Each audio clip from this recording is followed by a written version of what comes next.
ठोकन मजा ले ले। जिंदगी नहीं आई दुई बार में कोई आना तनिक मजा ले ले। अरे जवानी दिन चार ने कोई आना ठोकन मजा ले ले।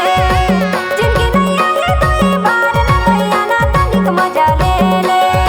आना ठोकन मजा ले ले, आना तनिक मजा ले ले, आना ठोकन मजा ले ले। आना ठोकन मजा ले ले, आना तनिक मजा ले ले, आना ठोकन मजा ले ले। हाय रे जवानी दिन चार ने कोई आना ठोकन मजा ले ले। हाय रे जवानी दिन चार ने कोई आना तनिक मजा ले ले। अरे जवानी दिन चार ने कोई आना ठोकन मजा ले ले। जिंदगी नहीं आई दुई बार ने कोई आना तनिक मजा ले ले।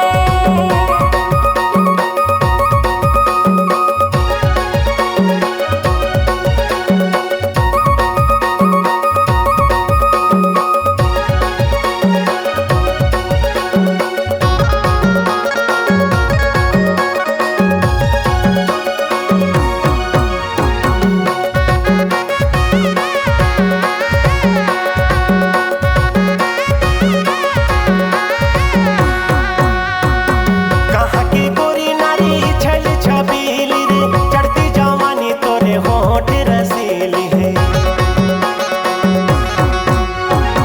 कहाँ की गोरी नारी छल छबीली रे, चढ़ती जवानी तोरे होठ रसीली है। चढ़ती जवानी तोरे होठ रसीली। हाय रे जवानी दिन चार ने कोई आना ठोकन मजा ले ले।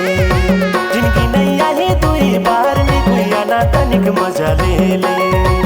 अरे जवानी दिन चार ने कोई आना ठोकन मजा ले ले। जिंदगी नहीं आई दुई बार ने कोई आना तनिक मजा ले ले।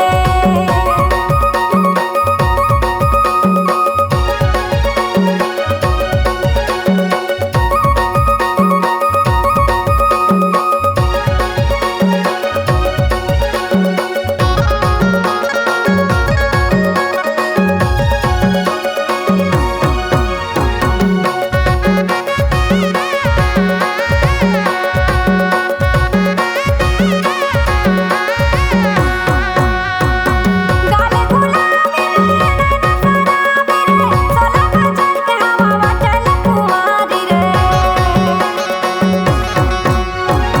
गाले गुलाबी रे नैना शराबी रे, सोलह बजर के हवा बटल कुंवारी रे।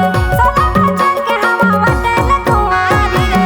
हाय रे जवानी दिन चार ने कोई आना ठोकन मजा ले ले। जिंदगी नहीं आई दुई बार में कोई आना तनिक मजा ले ले। अरे जवानी दिन चार ने कोई आना ठोकन मजा ले ले। जिंदगी नहीं आई दुई बार ने कोई आना तनिक मजा ले ले। आना ठोकन मजा ले ले, आना तनिक मजा ले